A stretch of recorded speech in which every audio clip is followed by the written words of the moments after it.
This is part one of the EuroVan TDI swap saga.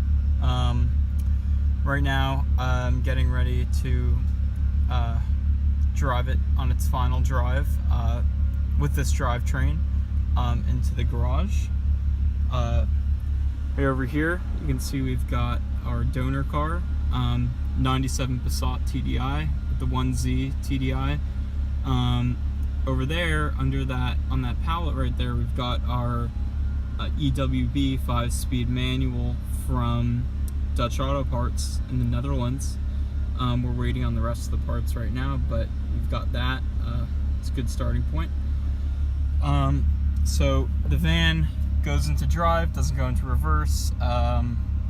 It runs okay. The timing chains, you know, they're not great. They're the originals. But yeah, it'll be enough to drive right into the garage bay right there and start tearing her apart. So I'm working on maneuvering it in right now. No power steering, so you know, that's great. You can hear the covers on the brake rotor covers or whatever making nice noises for us because the van hasn't moved in like a year. So yeah, we'll see how we do with this. So I think I've got it generally where it needs to be for enough side-to-side access, as well as room here to put the engine on a stand and get the lift through. So should be good. So I've got the coolant drained. I've got the majority of the front end apart. The next steps are going to be disconnecting the exhaust in between, I believe, the two catalytic converters, if I'm not mistaken. Then it's just pulling all this wiring out from the front, unplugging the engine and transmission, and all this intake piping and mostly these coolant lines here, because there's a ton of them. But otherwise, the axles are unbolted. No light, sorry. And yeah, the engine transmission should just pop out. And then we can start cleaning up the engine bay, taking away some more stuff. Still reluctant to disconnect these air conditioning lines, because there's some good refrigerant in there, but you know, gonna have to do it because the whole engine's coming out with the AC compressor. I thought this would be another good point to record an update video. So I don't remember where we left off last time, but all the wiring is now disconnected over here. Both axles are disconnected. Engine mounts are unbolted there. Engine mount is unbolted there. The pendulum mount below is unbolted. Small note, I don't know where, here it is, right there. That is a counterweight or counterbalance, I believe. It has a 13 millimeter right there, and you won't be able to access the rear engine mount bolt without removing that. Other things, I started disassembling the front suspension. I believe I had to do this to get the axles out of the way enough to disconnect from the transmission. But basically what I did was I removed the triple square bolts holding the lower ball joint onto the hub, and I removed the shock, which is two, I believe, 18 millimeter bolts holding that on, the shock and the shock bracket or carrier. Other things, the automatic transmission linkage has three 10 millimeter bolts holding that bracket on. And you can see on the last one there, I bent the bracket because I did not see that third bolt. But I actually just got it off. I fought that bushing a lot on the actual shifter mechanism itself on the transmission, but I got that off as well, so it should be free. The exhaust might get caught up a little bit on the steering rack, but I'll try to fight it. In terms of engine support points, they're not the best, but it's what I chose. right here on the starter, it's a regular chain, I believe 1,300 pound capacity, and some old hardware I had on the starter hole right over here. And the second point is here on the intake, but that has these steel brackets holding it to the exhaust and to the head as well. So I thought that was secure. It hasn't broken so far, so I should be good. I still have the AC connected. I'm gonna try to swing the engine out through this way, and then outside, but we might have to disconnect that. I think in the end I will, but I'd like to leave it connected as long as possible, just in case any options arise to retain it for the TDI, and I don't have to use the TDI compressor. Otherwise, I'll give you an update when the engine is out. So, the engine is finally out. It's sitting over there. It really wasn't that bad. The only hard part was actually removing the exhaust, because I figured out I couldn't get it out without the exhaust. Just getting too caught up on the rack. So, I'll show you what I did over here with that. So, there's the downpipe. It has 6 bolts, typical Volkswagen NA flange there. So yeah, it was just really tough to get in there with a lot of extensions, and the impact was just really tough. But I got those off. It wasn't that bad. I broke one of the studs. I do not care. Otherwise, it was just a matter of swinging it past the AC, which is not that hard at all. Didn't really have to lift it that much, just enough to kind of bring it down. Brought it down a little bit past the studs, hitting the mounts, and then swung it out of here. So it wasn't that bad. Yeah, the one small project I'm working on right now is one of the 2 high pressure lines on the rack. As you can see, there's some scraping that was done over there. The line is actually out of the car right now. It is right here. So the exhaust actually disconnected when I started driving the car after it was sitting for a while. So it was rubbing on here. And, you know, one day I started losing a lot of power steering fluid. I was like, I don't care. The 24 valve sounds so good without the whole exhaust system, with just the straight pipe. It was disconnected right where that wheel is. So I just left it and drove with no power steering fluid. And yeah, the pump is fine, the rack is fine, so I should just be able to add new fluid once I get that line repaired, and it should be back to normal. I'm going to attack this wiring harness right now and see if I have to remove the dash or not, but we're in good shape. So I'm working on the shifter right now. First off, removing the automatic shifter. Obviously it's already disconnected from the transmission because the transmission is non-existent in the car anymore. So first we got a 3mm hex on this, which is sitting up here. Then this cover pulls off. Then this pries off from here, and then there's 3 Phillips heads in there, and then that will come off of there. And it looks like there's 4 10mm to attack here, and I believe these are the nuts, and then the bolts are also 10mm under there. So I'll see what the best option is for me removing those. Otherwise, there's this little light here to illuminate the shifter indicator, and then another little connector here, which I don't know what it is. Yeah, that's pretty much it. Apologies for the noise, but just wanted to show you what I've been working on. I lubricated this center thing here with two bushings on it, and then these shift bushings I replaced. They weren't easy to get in. As you can see, the other side, you kind of have to make it go through. I made a little makeshift tool here, which worked okay.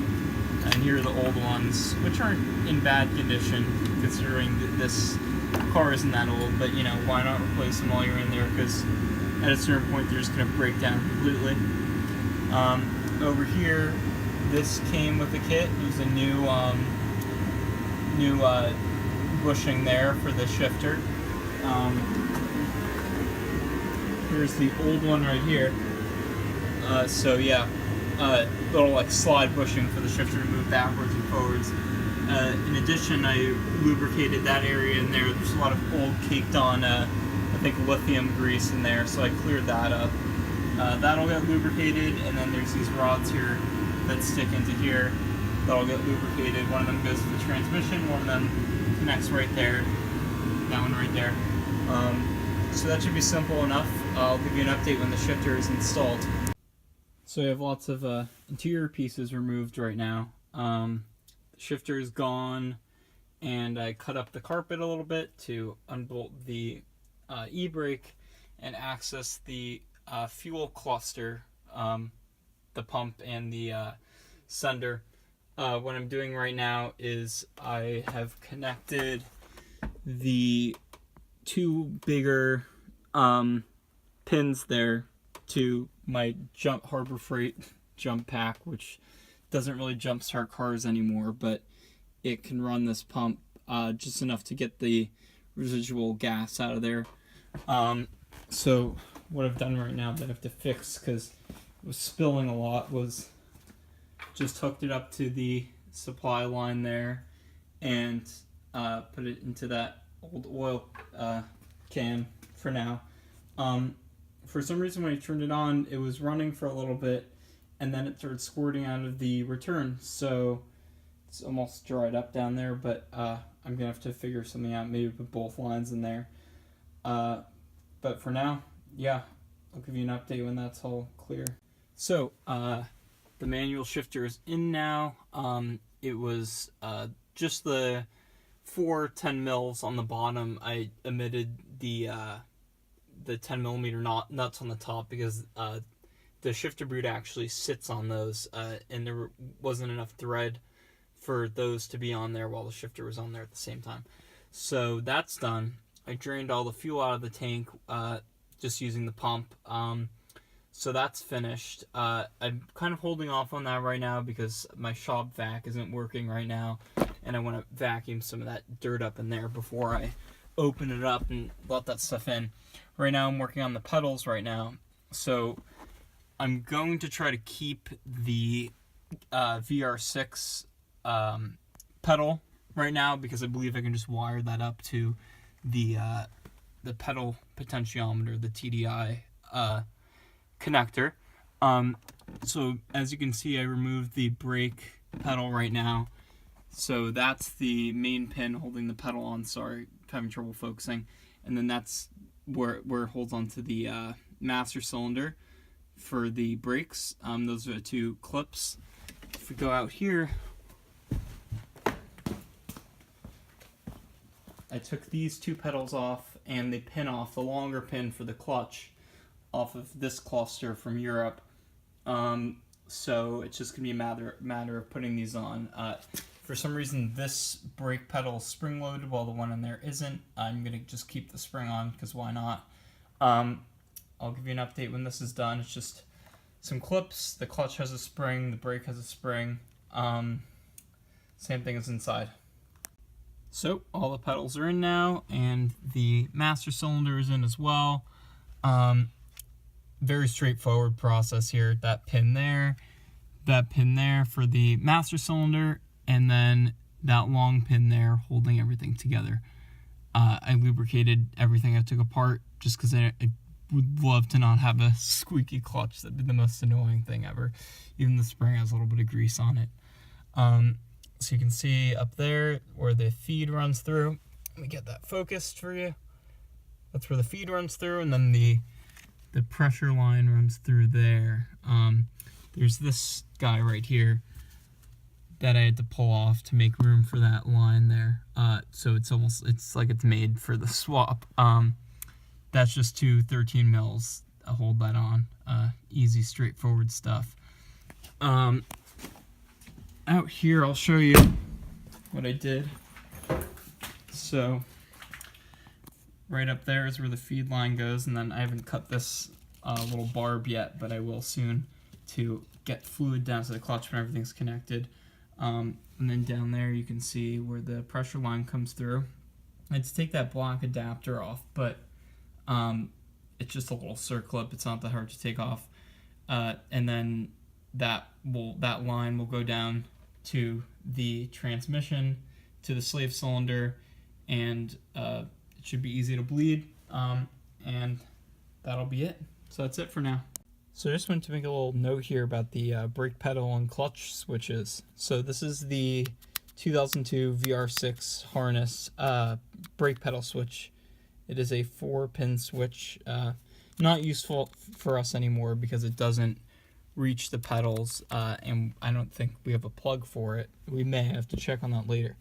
But for these guys, I found out something awesome. I took this apart just to see if there's anything I could do. There's actually these little notches on there, and in the Passat it's shorter, about that length. I don't know exactly how long it is because I play with it.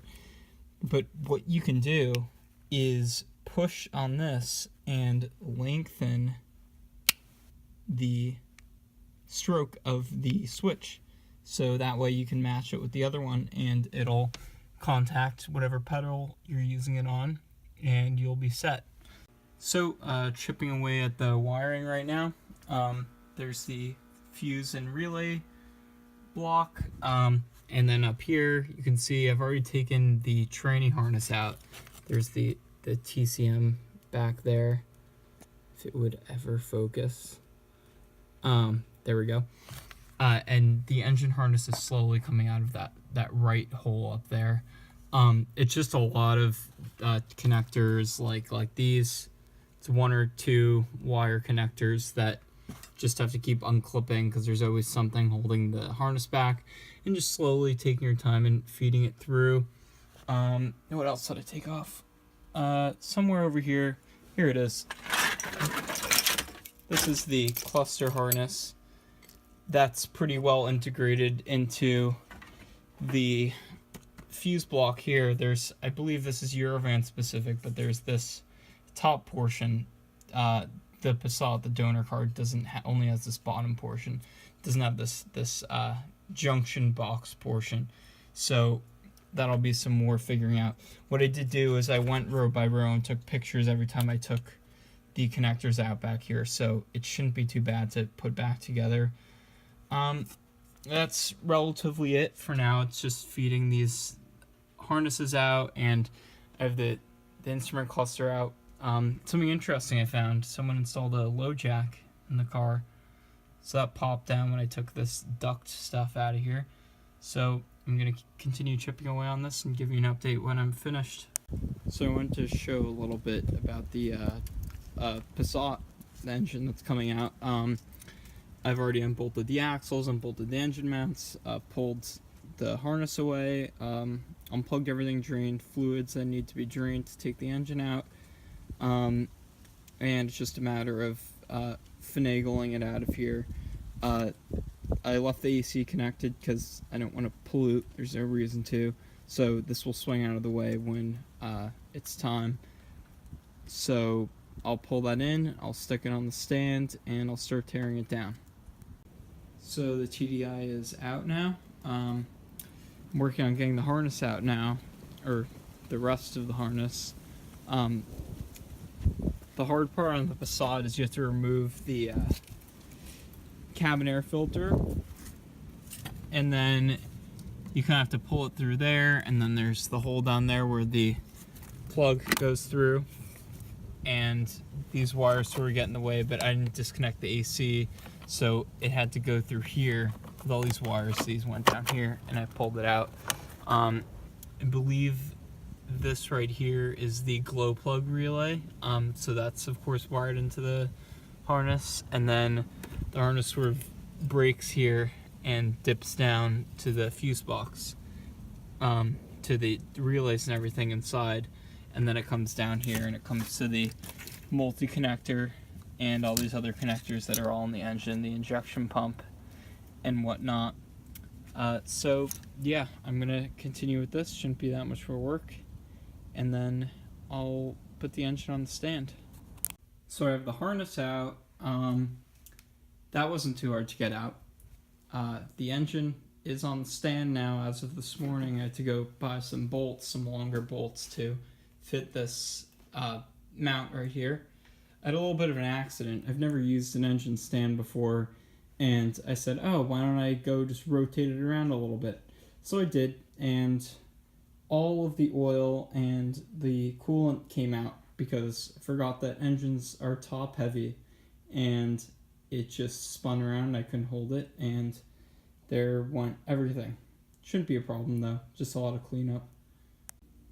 So as that mess cleans up, I started taking apart the engine a little bit, got the intake off, got all the EGR stuff off, which will eventually be blocked off, and just pulled a few other things off. It's not too hard. It's just a lot of rusty exhaust bolts. Turbo's not looking too bad. I think it's going to have to be replaced or rebuilt because I feel a little bit of shaft play. In addition to that, I've been working on the fuel tank. The filler neck reducer has to be removed so it can accept a diesel filler. I'm having some trouble with that though. It should just pop right out, as I've seen online other people do it. But I guess I might have to cut this because I've been at it with the vice grips and it's not budging. So I've been trying twisting it. If I don't get it off in the next few minutes, I'll resort to power tools and see what I can do in here. Wasn't too hard to pop out. There were like 2 or 3 straps with a couple 13 mils and it popped right down. So I ended up putting vice grips on here and putting my foot on the tank like that and just pulling really hard, and boom, came right out. It looked like it was almost plastic welded to the top there, at least on the reducer version. So that worked well. I pulled the pump out and the sender unit, and I took the pump out of line and took this strainer part out. So I just have the return and supply lines sitting at the bottom here. I figured if I do want to do this correctly, I'll order the sending unit for the diesel T4, but because this is kind of I just want to keep this sending unit because why not? It works fine. I'm going to just put these down at the bottom here. I never let my tank go below 1/8 of a tank anyway, and these are way at the bottom of the tank at the lowest part, so shouldn't have an issue with that. In other news, I just took the filter out of line, and I believe on the Passat there's a one-way valve that I can put there in line. If there isn't, then I'll just join the 2 hoses together and just leave it at that, because there's that huge filter in the engine bay. Anyway, so that should deal with all the gunk that wants to get into the injection pump. So I've got that one-way valve in where the fuel filter used to be, and I've also drilled out 3 rivets that were holding this block-off plate. Don't recall where I put it, but it's holding this block-off plate in that is blocking this hole where the fuel filter mounts. So with a little bit of finagling, and it's sort of hitting the pump for the ABS a little bit, but if I can move that bracket out of the way a little bit, I should be able to just push this down in there, and then it'll be hanging out of the bottom there, and it'll be a perfect stock looking install. I still have to reroute some more lines. These lines actually came off. These are the VR6 lines that just clip on to these, so I'll probably just throw a hose on there with a clamp, and it should be fine because this isn't really pressurized fuel at all. The return is a little bit pressurized, but it's nothing to be super cautious about. I mean, it is fuel near an exhaust, but it's not as dangerous as gasoline, of course. So those will get run to there, and then that will come across, and maybe I'll 360 the stock lines on the engine and just have them all hook up there. So finishing up some work on the tank. I've got the sending unit on the bottom there with the pump out, and these lines are bent in different ways, so I put 2 zip ties together, and that's just going to stick down that hole there and stick as close to the bottom of the tank as it can. The feed line is longer, so that should just stick at the bottom of the tank. It shouldn't have any issues. And yeah, I'm going to stick that in. In addition to that, I have the filter fitted in there, and I got these 2 lines that were feeding the filter from the Passat, and they seem to be in good condition, so I tapped them in to the VR6 lines, and I'll put clamps on them later, and then those are feeding the filter, and then I should be able to bend some of the tubing on the injection pump and then bring that around through here and then to there, and it should look stock and nice and neat. So I've got the fuel tank back in the car with the modified filler neck. See, it's just big open hole now, no restrictor, and you know, it's a little bit hard working under there. It's pretty tight, but I got it in. Just about 3 straps on it, and just a lot of pushing and shoving, and yeah, I got it in. I pulled the turbo off of the engine because it is being rebuilt. I'm not going with the KO3, KO4 like I originally wanted to. I'm just going to stick with that because it's fine. It can hold up to my whatever 115, 120 horsepower goals that I plan to make with this engine. I took off the intermediate shaft because I'm doing that seal. I took the timing belt off and a couple other things. And in addition to that, I took the oil pan off. The bottom end looks really clean and nice. Looks like this thing's definitely got some good oil changes on it. So I'm going to go ahead and swap the pickup first because I'm kind of bored with stuff to do. I still need to drill and tap these engine mount holes, but I don't have the correct drill bit. I'm going to go out and get a set of complete metric drill bits because I do not have them.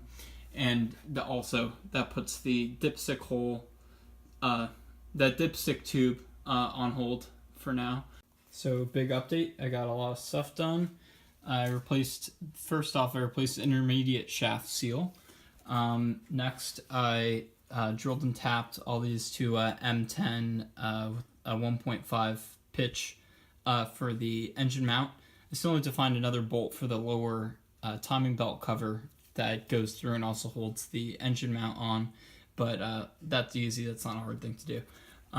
Next, I drilled and tapped my EGT gauge sensor thing right here. That wasn't too bad. The threads are a little bit tight, but you know, it's not coming out, and it's definitely sealed. That's the good part.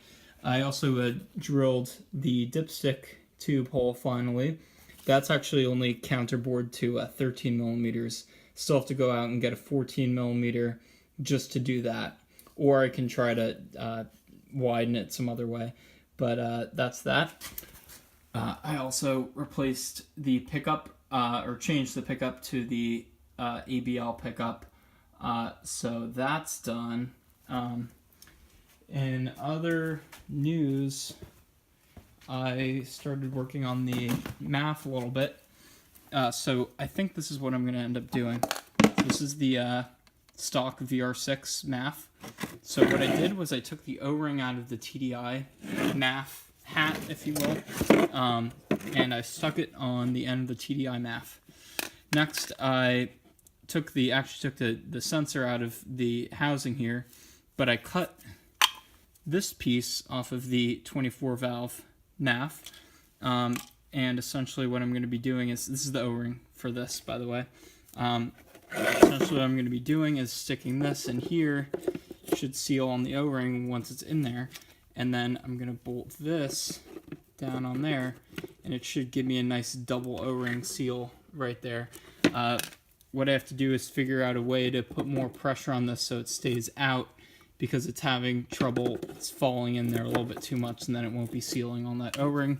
I'll have an air leak, and diesels do not like air leaks, and that'll wear out the cylinder walls real quick. So that's pretty much it for now. I'm gonna finish this up and then work on some other stuff on the engine. One last thing.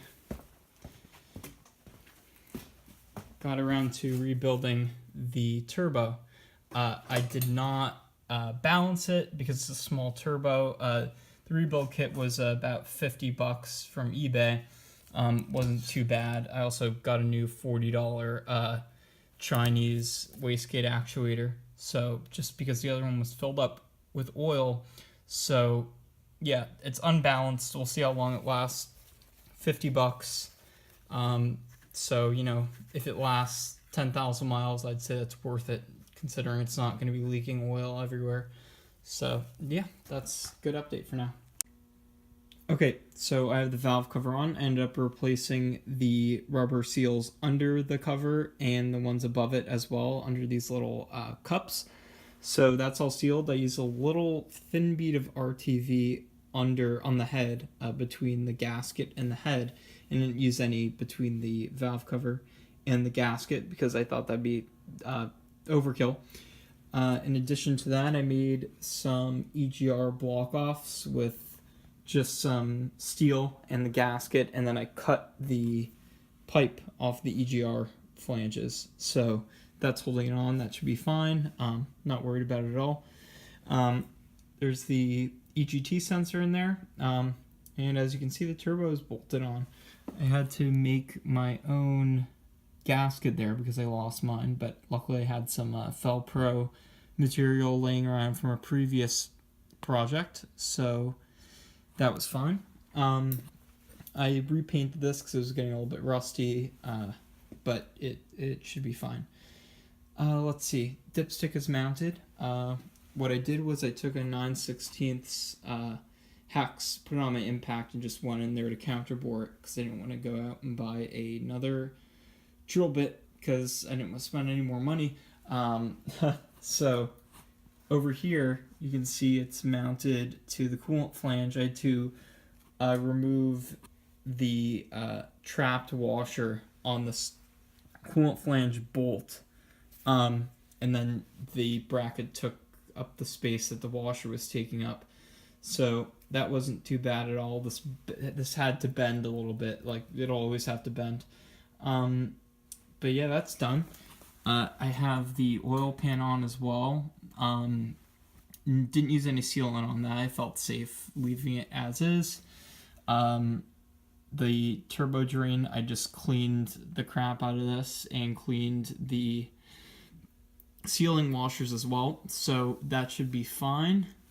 On this side over here, I have the ABL lower timing cover on. I had to make this bolt out of a Jetta subframe bolt. I just cut it off a little bit and made it nice.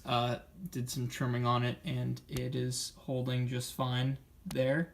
That bolts to the mount and to the cover, so it holds both of those on. Engine is timed. I'm going to have to do some fine-tuning with VCDS on the pump timing, but it should run, hopefully, fingers crossed. So yeah, over here, I replaced the injector return lines with some genuine hose, because I didn't want to skimp out on that, because I didn't want diesel all over my engine. The old ones were just cracking, and I figured, why not? It's so cheap. So that is finished as well. Over here, what I ended up doing with the MAF last time, I actually tried my hand at plastic welding this, and it just fell on the ground earlier today, and it cracked, so I'm going to have to drill that in there. This is what I'm using, this little, I don't know, trumpet, I guess you could call it, this little air ram that was in the VR6 top half of the airbox, to hold that in to keep pressure on that O-ring. Obviously, it's not working right now because it's cracked. So that's that. Here's my 2.5 TDI intercooler that I just got from the UK. So that's going to be great to have a stock TDI look in it instead of having some janky setup. So that's there. And lastly, I rebuilt one of the two axles I was sent from Dutch Auto Parts. I don't know why he sent me two axles and two outer rebuild kits and one inner rebuild kit, because I only really needed one axle. But yeah, that's a good update for now. So I have both timing covers on. I had to use one of the clutch bolts there, and then another 10mm under there for that third bolt. That's just that 16mm from before, that Jetta subframe bolt. This is a little bit misaligned, but it's not rubbing, so it's fine. I had to grind down the two pieces here to get this to seat because I'm going to mess with that rear cover back here. Otherwise, that's done. Oil filter is on, pan is torqued down. I'm still waiting on a mounting tin for this because this is the stock one, and I'm also waiting for a rear main seal. Otherwise, that's pretty much complete. There's my new Sachs clutch and flywheel ready to get put on. So that's where I'm at right now. I have the crankcase ventilation stuff on. There is the EWB 5-speed manual. This is the vehicle speed sensor from the 01M automatic or 01P automatic that blew up from this van. So that just screwed right in there easily. I am still waiting on a reverse light switch. It was $3.99 on eBay, so that will come soon enough. An update on axles is I found out that I thought I only had to change one axle. I was misinformed. I have to change two. So I was sent this one as a second one, but as you can see, this has been burnt or something. So I'm getting a new joint sent to me with another boot, and then I already have the boot and brand new joint for the outer. So that will be fine. And yeah, that's it for over here right now. So I got bored and decided to pop the transmission on the engine and get it in the van so I could start up on wiring, which you can see I've been making some progress on. It wasn't too bad to get in. There's a lot of wrestling. I had to put a third chain in the back, so this chain here and then a third chain in the back to raise it up so I could get the engine and transmission at this angle. Then you can get the pendulum mount in and then sort of finagle these two guys in and get those studs through and get those nuts on and torque them up, and it's sitting in here. So that's that. What I'm working on right now is the MAF sensor harness. It would normally be terminating around here, but since I've wrapped the ECU down here, the ECU harness down there, I have to extend those wires out here. So it's a 5-wire harness. 3 of the 5 wires are slightly higher gauge than these guys down here, which I've already done. So I cannibalized a Jetta headlight harness, and I'm using wires from that to add on here and then go to here, and it'll connect up here. I'm not using solder because I read somewhere it could mess with the resistance readings, and I really don't want to make the ECU angry. So that's that. I'll give you an update when that's done. Got to do one more connector down here, but yeah, make some progress. So another big update. I have the engine in now, finally. I had it in sitting here earlier to finish some wiring up while waiting for a mating plate from Dutch Auto Parts, the ABL mating plate. And that's in, and the clutch is on as of this morning. So this is all tightened in. I still need one more bolt here that was not included, so I need that bolt to go through here. That's the 4th bell housing bolt, and that should complete it. So that's that. I finished the fuel system, so it's just those 2 stock lines, and I bent this by heating it up a little bit, and then took the crimps off there, and those go to the filter, and then the Passat hoses go from the stock VR6 hoses under the ABS pump and go into there. So that's that. That's all tidied up and good. Brake booster line is a composite of both the VR6 and the Passat hose that's been bent a little bit as well, and heated and stuff, and that fits there perfectly. So that's fine. The big part right now is wiring. So what I did was I folded the Passat engine ECU harness in on itself. So the ECU sits right there. Sorry, it's kind of dark, but the ECU is sitting there plugged in, and that all tucks behind the battery. So first thing I did was I lengthened the MAF. So that comes out of there and goes along here and those things and comes down there. I was very careful to use the correct gauge wire for that stuff because you don't want to set off any resistance. Stuff with the resistance, the computer could mess things up. Next was the N75. So my plan with that is to mount it up there in the cowl on one of the 3 bolts for the intercooler mount. So that'll be fine there. This is the CCV heater for the crankcase heater. So this doesn't freeze up in the winter, so I'll have to finish that. Since my EGR is blocked off, I have this is my N18 valve, so it's just going to stick back there and the valve will stay on there and it's not doing anything, it'll just click away. So that's happy. And down here, I'm finishing up some of the lower engine wiring. So originally I thought it would be fine, but I had to take this all off.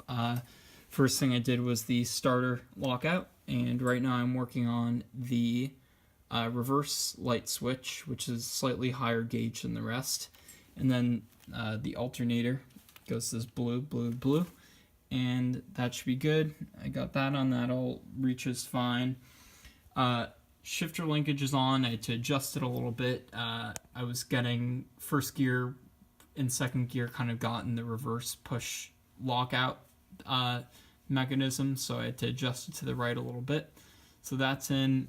Sleeve cylinder is in, and that's all plumbed and everything. I still need to bleed it, but that's in, which is good. Vehicle speed sensor back there is from the automatic transmission that went in fine, and I just had to take the wires for that plug, take them out of this clip here and run them back there, and that was all good and dandy. So that's all finished up. And yeah, over here we've got the accessories. So the stock 24 valve VR6, or I believe any VR6 compressor, will bolt right up without any modification. There's just one more rib on that belt, but it should be fine with alignment and everything for the alternator and crank. So that's on there, and that's fine. I still have yet to put the belt on it, but it should be good. Up here, let's see, other things with wiring. The power has to come out because the power is usually down here where the battery is on the Passat. So this didn't require any modification, just pulled it out of the harness a little bit, and that'll go right up to the battery terminals, and that should be fine. Yeah, I have to get started on the inside wiring next, but not until I finish this stuff up. But once I get back in there, I'll be able to deal with the accelerator pedal and everything. I may have to go with the 2.5 liter TDI accelerator pedal because the resistor boards inside of them are a little bit different, but more on that later. Okay, so this is a rather large update. I haven't been making updates for a while because I've been busy with other stuff, but I got some stuff done on the van. First off, I started with intercooler plumbing. First of all, intercooler mounting. So I accidentally I ordered a 2-pin IAT sensor intercooler. What I failed to realize was that these intercoolers were for the short nose vans, and of course the radiator support's going to be more forward, so there's a different lower mount. Instead of going through all the trouble of getting that lower mount, I just drilled and tapped 2 holes, so the lower part is not on a shock like the top ones, but it should be fine. Just working on intercooler plumbing right now. I'm still worried about that back there because it's a really odd angle that this comes in at, and then it has to go there. This I'm equally worried about going from here to here. I'm going to try these 290 degrees and just cut them up and see what I can do. Maybe with some exhaust pipe too, I don't know, but I'll figure that out. As far as wiring goes, wiring is all complete down there for the most part. If you can see down there, I've got my reverse light switch in. I still need to adjust the linkage for a third time to make that work correctly, because I'm having to push the shifter to the left a little bit to get it to actually turn on, so I have to adjust that. Hopefully it's not the switch. That's just, it was a $4 switch, so I wouldn't be surprised if that's why it's doing that. Otherwise, I got everything hooked up inside. So, in the fuse box here, everything is hooked up, but I am way, way, way far away from getting anywhere in terms of starting the engine. Some relays had to be changed around. That's not finished yet, but for the most part it's done. Here are some of the wires, VSS. This is all from the ECU. Everything else went in pretty easily. It was just took a while. Just some coffee helps getting through this step. But that's that. Now for the big issue I'm having right now is the cluster. There's no cluster harness in there right now.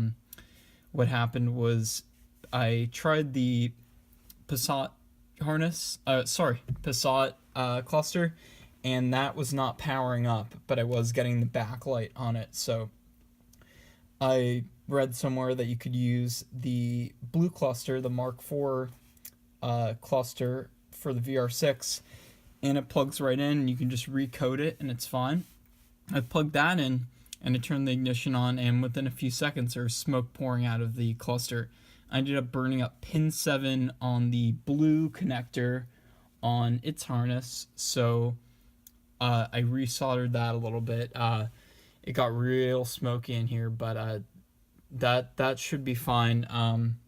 But I posted on a forum. I still haven't gotten a response yet, so I don't know what caused that yet. So it's been over a week since that happened, and I still have not figured out the cause of why it did that. So obviously I'm not going to go buy another cluster and burn up the same way, hopefully not worse. So that's that. I'm letting that sit for now. Otherwise, all the other systems of the car are working. I still have to figure out brake light for the brake pedal switch. There's 2 brake pedal switches up here, which I'll show you. And this bottom one, the top one is just straight for the ECU for cruise control. And the bottom one is a brake light switch, but the ECU still needs to see that signal as well. So I have to figure out why the ECU is not getting that signal. I'll figure that out later. It's a lot more of a smaller issue than the cluster, because the cluster is a pretty major part of the interior wiring. Otherwise, going back down to the driveline, I got a starter from Europe. It was like $120. You do need a 2.5 TDI spec starter if you're using the EWB transmission. It's a 3-bolt setup, a lot different mounting than the stock TDI starter, and even the stock VR6 starter. Over here, got the front suspension all back together and our rebuilt axles. What ended up happening with the burnt axle, which is on the other side, I just put it in one of the legs from my engine hoist and just pounded on it and blowtorched it, and I ended up getting the shaft out. So that has 2 new joints on it and boots, so that one's basically brand new. This one only has 1 new joint, the outer joint. The inner joint I just rebuilt because it was fine. So that's that. In other news, everything else is just getting hooked up very slowly. I still have to work on the downpipe, and then of course all this plumbing here. Last note I'll make is the cooling system. I have it relatively figured out. I'm going to try to figure out a way to block off the coolant tees. Better view would be down here. So I'm using these guys to join the pipes. I believe this is from the VR6, but I'm using these guys, and I'd love to just block that off instead of having to figure out another way to do a male-to-male thing. I don't want to spend more money on that. So that's that. Everything here is looking somewhat tidy. So I blocked that off with the cap there, and that should be holding well. Another thing I did down here was I replaced the seal up here for the oil cooler because it tends to leak after about 20 years, so figured why not replace it. I had the O-ring there already. It took me about 10 minutes, 27 millimeter on there, and that was all good. Otherwise, I'm just tucking stuff up and waiting for a response on the cluster wiring information, and then just crossing my fingers that this thing gets through emissions so I can register it and drive it. So I've gotten a lot of stuff done recently. First off, we'll start in the engine bay. I got all of the air management completed.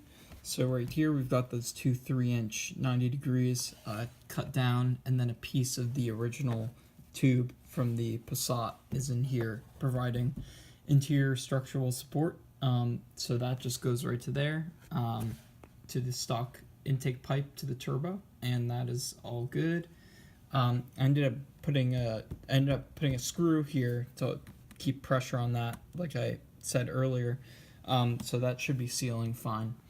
As far as turbo outlet, we've got a adapter on the turbo, which goes to a bushing in the center there providing interior support, which I made out of the Passat hard plastic tubes. So that goes to there, and then that's a 45 degree that's been cut down, and then that goes to one of these stock 2.5 TDI pipes, and then that clamps there.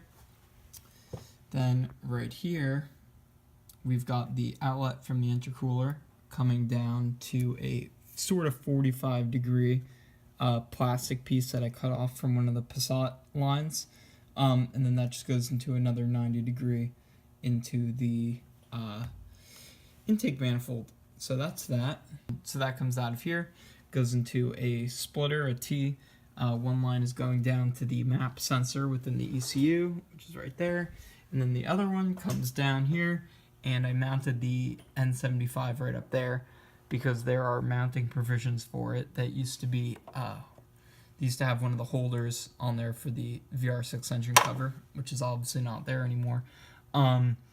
So that's that, and then I used the line management that's down on the pipe there to go to the wastegate actuator, and then the other line gets a, I guess, an atmospheric reference or a intake reference from that pipe too. So it's all very simple. I do have to put my boost gauge in line here, but that'll happen later. I just need to get it running.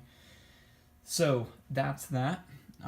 Next is coolant lines. So the coolant lines were fairly easy to do. So I have this line I cut, I believe it's from the Passat, coming from the head down there by the coolant glow plugs. That goes up, and that's the input for the front heater core. Then that comes out here, goes down there, and that's all stock, and then it comes out of the heater valve down there, and then in there I have a T right here, and then that comes up this line, and that's the reservoir feed, and then that also splits off down there and goes to down here, and then I got a little joiner from the hardware store that goes down to the return. So when that will be the flow of least resistance when the thermostat is closed, when the engine is cold.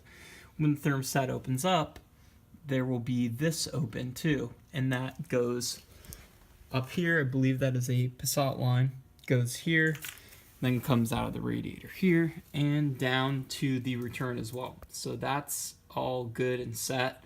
What I did have to do was move the coolant bottle over, because as you can see over here, on most EuroVans there's a, or most T4s I should say, there's a bracket here for the reservoir. You can see, I bet the robots weld that on in the factory, and then the workers have to cut it off after for the 24 valve, because the intake comes right here, and it would interfere, so I had to cut that off. So they made a bracket here for the reservoir, and then I had to move the bracket over a little bit because of the dipstick. Dipstick is a little bit hard to access here. Maybe I'll work on it later. I had to bend it a little bit more, but it'll do for now. So that's that. In other news, that's pretty much it for the engine bay. I still have to work on the downpipe, but that's pretty much it for now. So in terms of the fuse block, lots of progress has been made. First off, you can see I have the B4 cluster in there with the blue cluster surround. I have to still pick up another one of those, but this is working now. Now, I don't know exactly what was making it not work originally, but I connected some ground straps on the engine and now it's fine. So I'm just crossing my fingers that stays working. I still haven't found out the exact issue as to why it wasn't working originally, but it's working now, so that's great. Down here, this is all connected up. So we have the K line coming from the ECU, and then right here we have the cruise 12 volts, which goes up to the stock here. So this is KL15, and this is just a switch 12 volts with the ignition. In addition to that, right under that, you can see this white line here is the 12 volt supply for the cluster. I didn't feel like running the other jumpers and stuff up to here. This is just switched, so I just pulled that out of one of the U connectors, and that goes right in there. I depinned that and put a single connector on it, so that's that. And then right here, right next to it, this red thing here, which this red connector right here, is the brake pedal. So that's, I don't know what it is on the other side. I don't have the label on the other side, but it's the orange connectors, and this is the brake pedal signal from the brake light switch.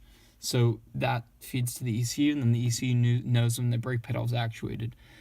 Other stuff is the harness for the cruise control. So this is out of the Passat. The old one had that sort of square, like plus sign connector to it.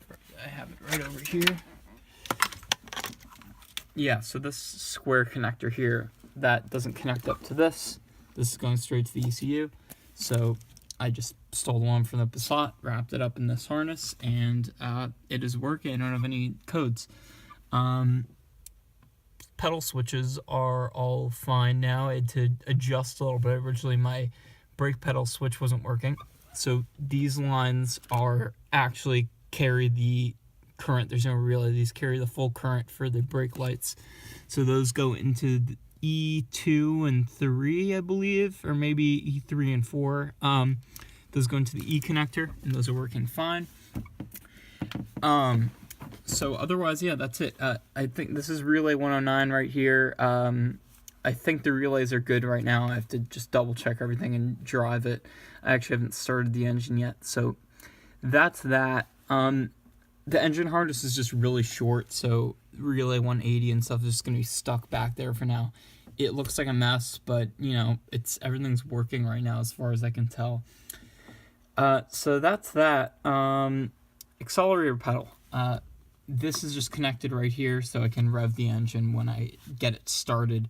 But what I'm going to end up doing is cutting this, and then I've already cut the connector for the VR6 pedal. So those are going to get put up to there with just electrical tape to start off. And if that doesn't work, then I'll have to get my hands on a 2.5 TDI pedal, which is otherwise identical to this pedal besides the resistor board inside. So that will mount up right here, and then we'll have a nice accelerator pedal that looks completely stock and is nice and firm and doesn't have a weird cable system.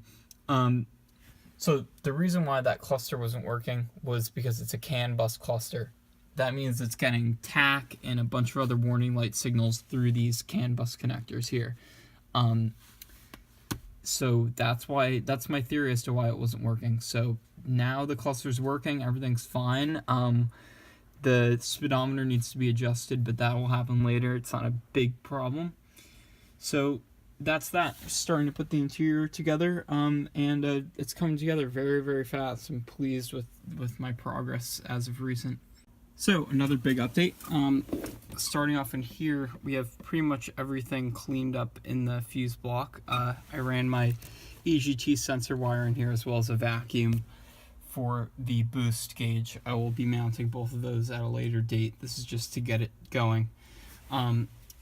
Clutch is bled, brakes are good. The accelerator pedal, I'm still waiting on a 2.5 accelerator pedal from Germany, which should be here within a week or so, but this is just so I can pull it and sort of actuate the throttle a little bit. That's just the Passat pedal and the potentiometer up there. Really bad, janky thing I rigged up for the time being. So that's all buttoned up in here. I'm slowly putting the interior back together. But yeah, that's that. So under the hood, got some more stuff done. So this is all buttoned up pretty much. The coolant, I'm having some bleeding troubles going through those lines. I'll try to work on that later. It's getting really hot really fast, but I have the front end together and I have the body harness all hooked up for the most part. Besides the coolant after run pump plug and then this sensor plug, which is on the VR6 thermostat housing, which I have to either get something going to that. I believe it's an AC cutout for when the engine gets too hot. Not super worried about that right now. But that's that. Transmission is filled. Everything's good. And it does run. I have fired it up a few times already. It needs a lot of cranking power. That battery is really bad. And a few times I had the glow plug light flashing and some misfiring, which I believe is due to, number one, air in the lines, because I had a hell of a time bleeding this, and also contamination with gasoline from whatever fumes or whatever drips of gas were still left in the tank and the lines got in there, but that should go away. I still have to do the injection timing. I haven't been able to get it up to temp and check the graph, but that's all set pretty much for the time being. There's still a little cleaning up to do here and there, but I have the front end together. It's really easy to put back together. The front bumper cover is still in my attic, so I have to go grab that. But the wheels are on, and I'm gonna try to pull it out of here today and see how it does. So I just want to show the correct wiring for the 2.5 TDI harness on the 1Z or AHU pedal potentiometer harness. So here are the colors here. Let's see if we can get a good shot of that. Oops. That should be a good reference. So this is working fine right now. I'm gonna go wrap this harness up real quick, or go for a test drive, wrap the harness up, and then that'll be a good permanent install and stock for the most part. So just a final update on the van. It is running, it is registered, and I've been driving it for the past day, and it's been great. Starting off inside, we have the EGT gauge and the boost gauge here. I tried to darken them a little bit, so I have to continue working on that, but I have the power for that going into KL15, ignition 12 volts, so that's that, and then the EGT gauge wires running in there. As I said earlier, pedal is in, and that's been great. Still need to put this cover on, but I'm leaving it off for the time being for diagnostics purposes. Shifter, I was having a problem. This is a common problem with this staying down on the floor. So what I did was I took the holes down there, heated them up, and then squeezed them with a vice grip to make them smaller, and that's sticking on the studs fine there. Shifter is tight and working well and well adjusted. I still have to adjust it for the reverse lights because either my switch is bad or this isn't adjusted 100% correctly, but the reverse lights aren't working, so I have to figure that out. So that's it for the interior pretty much. I just, installed it, put everything back together in there. As far as under the hood goes, new mass airflow sensor because the old one, I guess, burnt up or something. It was giving me a code, so that's good. For emissions purposes, I had to install a piece of the old air filter on here, and install the N18 vacuum lines for the EGR so I could get correct MAF readings and pass EGR for emissions. So that passed, so I'm going to take that out. wiring I have to clean up a little bit, but it's generally okay. Heater core, I had an issue with it bleeding, so I had to take the exit hose out for the front core and just let some air out and rev up the engine, and it cleared up fine. So that's that. The main issue right now that I'm waiting on parts for is the serpentine belt tensioner. There's a bushing there, and then a bushing on the other side where the tensioner spring is, and that rod goes straight through and rides on both of those. And this one was completely eaten up, and the rod was completely eaten up. So I welded onto to add material back on there, so it should last a couple more weeks till the part comes. It's kind of hard to source. It's expensive too, but I put a Mark III bushing in there from a gas engine, so that should be fine. No other issues with this so far. The alternator is squeaking a lot, so that's gonna have to be rebuilt. But yeah, everything is nice, clean. The belly pan isn't on, the bumper isn't on, but everything else in here is good. Injection pump timing is now set, so that was good. A lot more power after that was set. The top timing cover was rubbing on the belt down here where it clips, so I had to grind down a little bit of material there. I don't know why that was happening, but it's not happening anymore. So that's set. Everything else in here is pretty much good. It's drivable now. It's completely it's a great car now. Yeah, back here, license plate. I have to work on license plate mounting. Got the TDI badge on. Give it a nice hand wash. So I call this a completed project just for now. So yeah, that's how to swap, or how to get started with swapping a 1Z or AHU into your O2 EuroVan or long nose VR6 EuroVan. There you go.